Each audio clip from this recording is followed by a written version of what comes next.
सोने के सिंहासन बैठे राजा दशरथ हो। सोने के सिंहासन बैठे राजा दशरथ, अरज करत है भगवान। हाँ सीताराम से बनी अरे अरज करत है भगवान।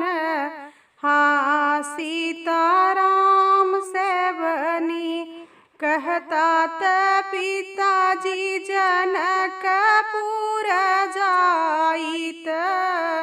कहता त पिताजी जनकपुर जाइत। अरे देखी आई आपन ससुरारी। हाँ सीताराम से बनी अरे देखी आई आपन ससुरारी।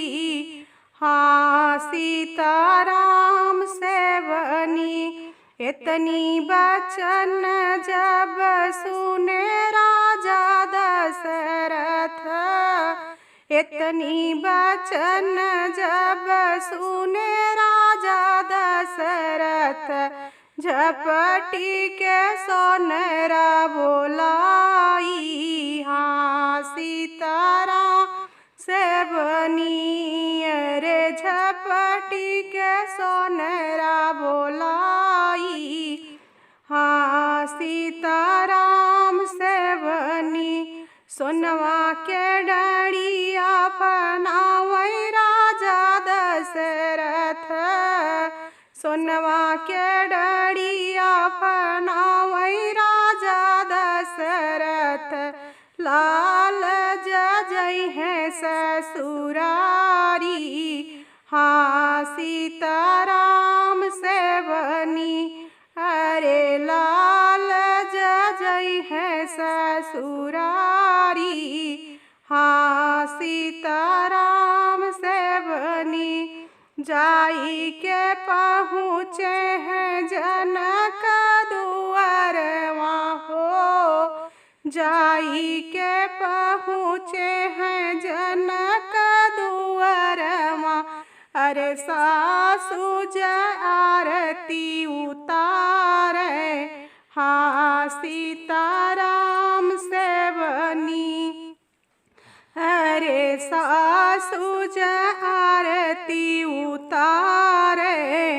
हाँ सीताराम से बनी दरी गलैचा गद्दा और तकिया हो।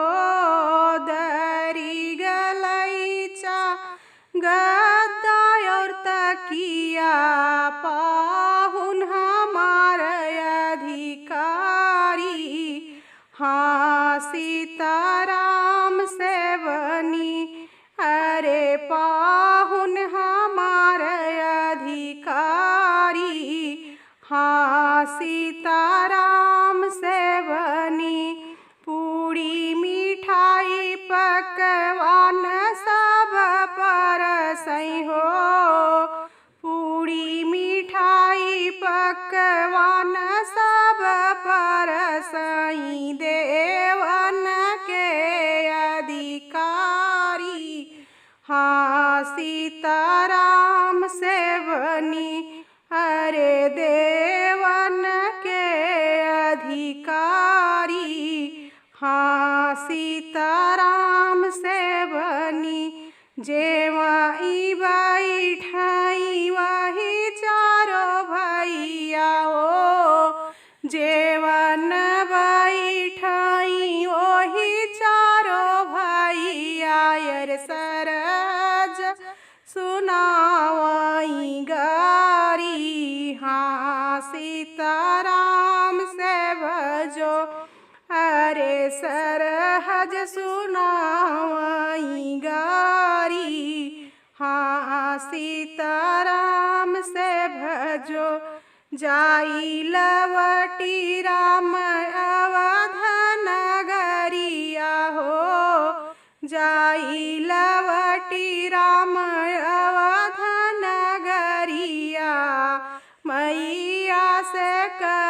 थे बड़ाई। हाँ सीताराम से बनो, अरे मैया से करत है बड़ाई।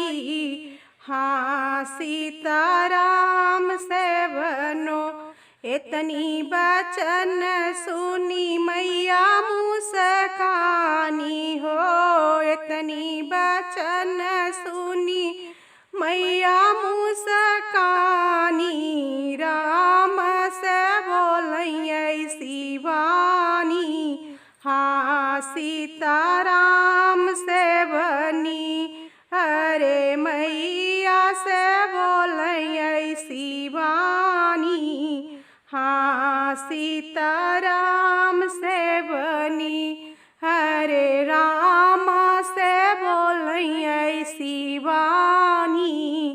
हाँ सीताराम से बनी, नवई महीना बेटा कोखी में रहला हो। नवई महीना बेटा कोखी में रहला, कबहु न कीहा बड़ाई। हाँ सीताराम से बनी, अरे कबहु न एतनी बड़ाई। हाँ सीता